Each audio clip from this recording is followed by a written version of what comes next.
Well, guys, this market is totally shifting. So, the Florida housing market is really behaving, let's just say, unexpected. A lot of people expected a completely different outcome than what we're seeing right now, and I think that it's going to continue to unfold as more and more corporations force Florida homebuyers, existing residents in Florida, to adapt.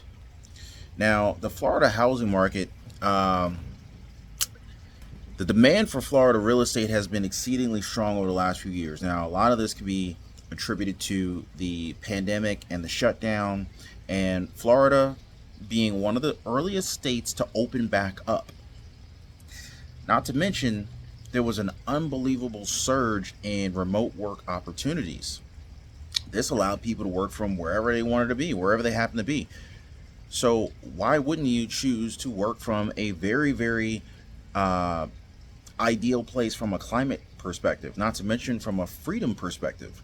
Ron DeSantis essentially opened up Florida, uh, pulled back a lot of the mandates that were being enforced across the different states.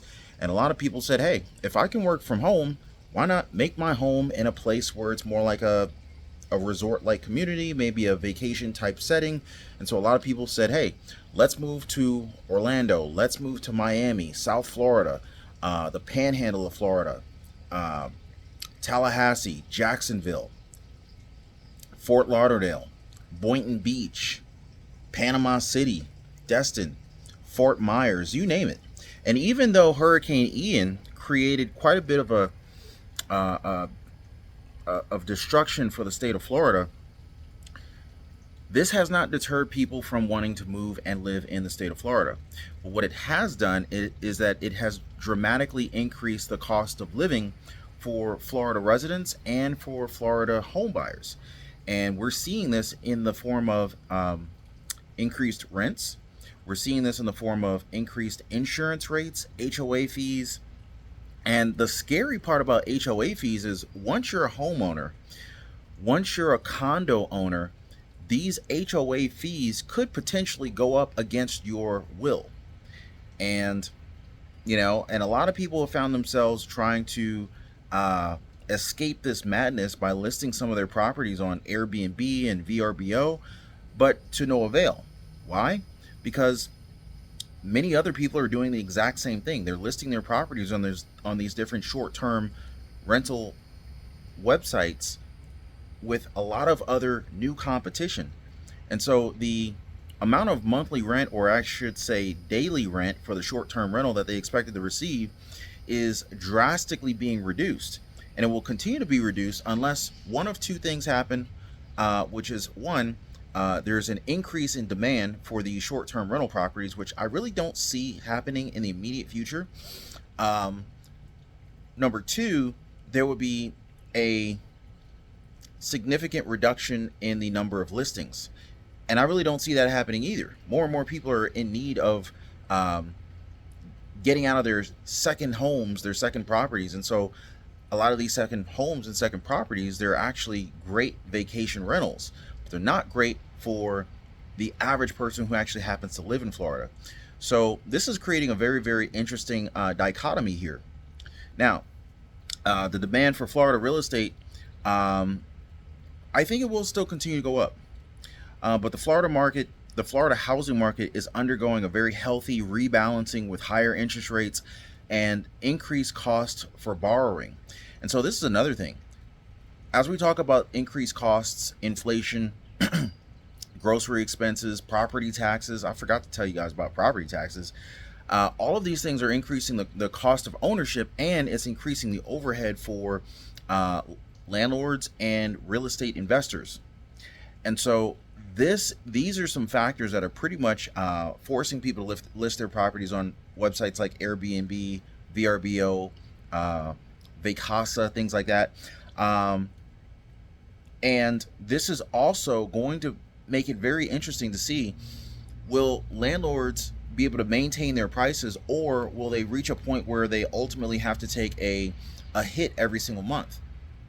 Because if these expenses keep rising as we're seeing, and I really don't see strong reason for these expenses to decrease, then chances are, if we continue to see more inventory hit the market in markets like Florida, then there may be an increased number of competition to get those shrinking that to get that renter, because we're seeing a shrinking pool of renters from a short-term rental perspective. I mean, it's simple supply and demand at the end of the day. I mean, that's what I'm seeing here. Now, Florida experienced a new work from home economy. They experienced increased demand and corporate investors, as well as a large influx of people relocating to what many people see as being the Sunshine State. I mean, whenever I drive to Florida, I rarely fly to Florida, but whenever I drive to Florida, and I pass that "Welcome to Florida" sign, I don't know what it is about that blue, white, and orange sign, but it just makes me happy. And I don't know if I'm the only one who feels that way, but as soon as I see that sign, I feel like that is the state where you should be having fun. Fun happens on the other side of the state line, right?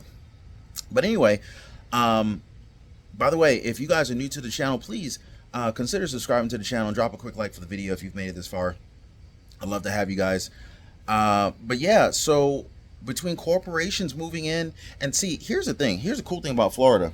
Not all of Florida is like this, but when you got cities like Miami, for example, Fort Lauderdale, Orlando, there's lots of big Fortune 500 companies in those cities. And so in those particular cities, the income is there to support some of the higher real estate prices from a owner-occupant standpoint.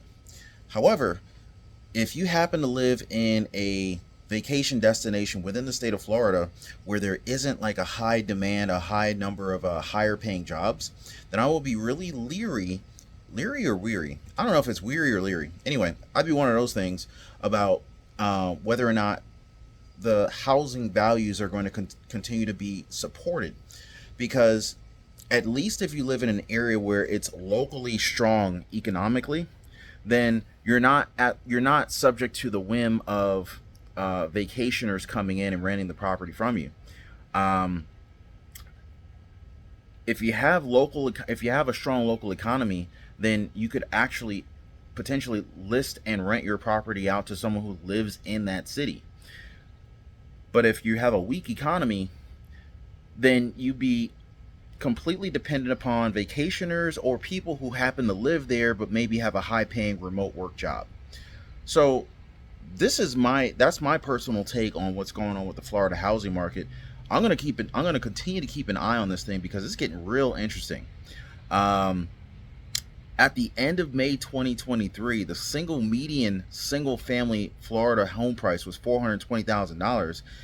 By the way, folks, this represents a flat year-over-year price change. So what this means is we may very well be at the top of the Florida housing market, at least in the short term. Could the Florida housing prices begin to decline at this point? That remains to be seen. But for May of 2023, the median price of Florida real estate single family homes was $420,000.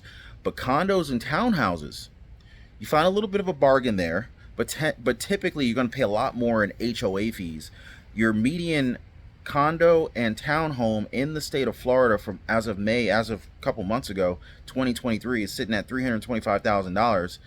And right now we're looking at 2.7 months of inventory. So just shy of 3 months of inventory. But this is a 93% increase in inventory hitting the market. So the signs are definitely leaning toward a softening housing market, and we could very well see prices retract from here.